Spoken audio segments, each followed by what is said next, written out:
Welcome to Knockout City, a place where you and your friends can play with each other's balls, free of judgment. What's up everybody, my name is Paulie, and all innuendos aside, today we're having a look at Knockout City, some of the most unexpected fun I've had in ages. I am a bit late to the party. The game just kind of lived in the back of my mind, and I decided to try it out after wanting to mix things up in my evening gaming routines. There's something about this game that just gripped me. It's just competitive and skill-based enough that you want to improve and get better, but at the same time it feels casual and fun. With most competitive games these days, the base enjoyment factor of the game disappears after a few hours after playing it, being too similar to the other competitive games. This is different though, and it gives me that feeling the same way Rocket League does. Games like CSGO, Valorant, Dota or League of Legends, and that's just to mention a few of them, quickly lose the enjoyment factor for me. Getting completely wrecked repeatedly whilst trying to figure out the game is just not that fun. I put 2,200 hours into Dota, I just keep going back after months and then I have to learn everything from scratch again. But this video isn't about competitive games and what makes them fun. This is a video on Knockout City and what makes it feel so much different from those games. Knockout City is a third-person competitive dodgeball game. And I know, it sounds kind of whack. You might just be thinking, that sounds dumb, or why would I waste my money on it? And to top your worries off, it's published by EA. But fear not, no microtransactions here though. And even better, it's on Xbox Gamepass. So if you do have Xbox Gamepass, then please do yourself a favor and jump into it after watching this video. And of course, hit like on your way out. The moment-to-moment gameplay is addictive. There's very little downtime in the match itself or in the game overall. Getting into a game and into a lobby takes a minute or two, and the matches are only 10 to 15 minutes long, made up out of a set of 3. And the first team to 10 knockouts wins that set.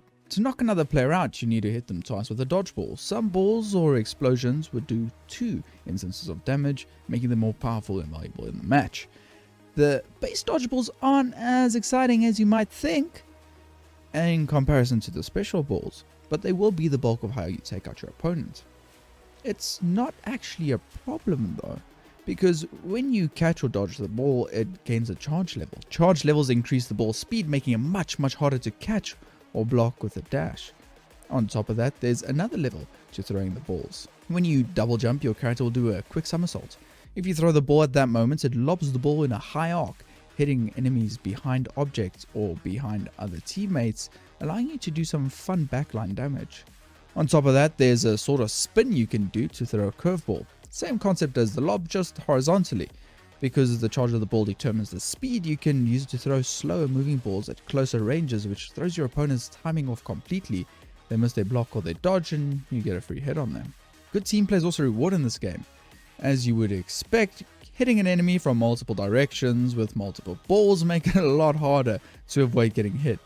Not only that, but you can curl into a ball yourself and be thrown as a dodgeball by your friend or your opponent. You can also supercharge your ally when they're in ball form, creating a massive pink bomb that you as the ball player can control as a sort of airstrike on the opposing team. Now you might be thinking, hey, that's a whole lot of shots I need to avoid. How would I do that, Paulie? Well, there are a bunch of different ways you could prevent yourself from getting hit. You could catch the ball, giving yourself an extra charge on the ball, yeeting it back at your opponent a lot faster. Or you could dash toward the ball and deflecting it. This dash can also be used to tackle or knock the enemy back or off the map, or the ball from their hands, or them into a speeding train, which will instantly get you a knockout. The usual methods do also apply here. Dodging or breaking line of sight or using your environment to block the ball also works really well, sometimes better than the previously mentioned. The addictive gameplay then further branches out into various special balls, a sniper ball, a long range, fast firing lock-on ball that does 1 of the 2 hearts of damage, a multi-ball, a single ball that counts as 3 balls, allowing you to take out multiple opponents or hit one opponent in quick succession. Mixing up the speed of the ball here will also really confuse your opponent when 3 balls just show up at different speeds.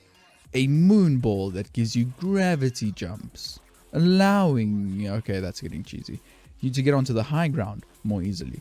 A bomb ball where you can throw it at your opponent before the timer goes out, blowing up in a huge AoE. And then one of the funniest ones, the jail ball with police sirens.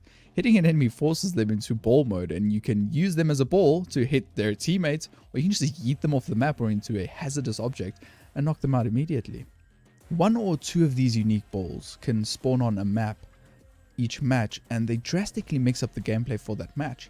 When a sniper ball's in play, there's generally a mad scramble to control it and get close to the player holding it and try and knock it out of their hands, or force them to miss so you can try and take them out and pick up the ball yourself.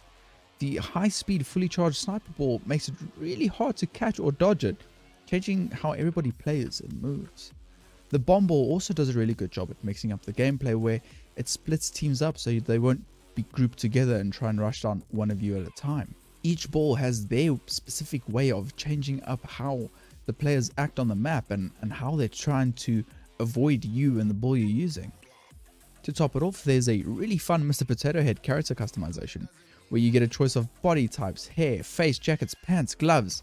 You can even customize the car that your characters rock up at the start of every match. To round out the gameplay, there are various modes to take part in: 3v3 and 4v4 knockout death matches, a diamond dash, which is essentially the dog tag collecting from Call of Duty, 1v1s where you can test your skill against an evenly skilled opponent, KO Chaos, which is essentially a free-for-all game mode, Ball Up Brawl, where there are no balls on the map and you and your team need to ball up and throw each other at each other to try and take the enemy team out. There are also seasons with unique special balls, maps and cosmetics for you to unlock. Being a modern game, there is also a store where you can spend in-game or real cash monies to buy something to set your character apart even more from the others. What would a 2021 game be without a glider? When you're in the air, you can hit jump a second time to bring out your glider and glide across the court to try and get a good position or good ball for a fight.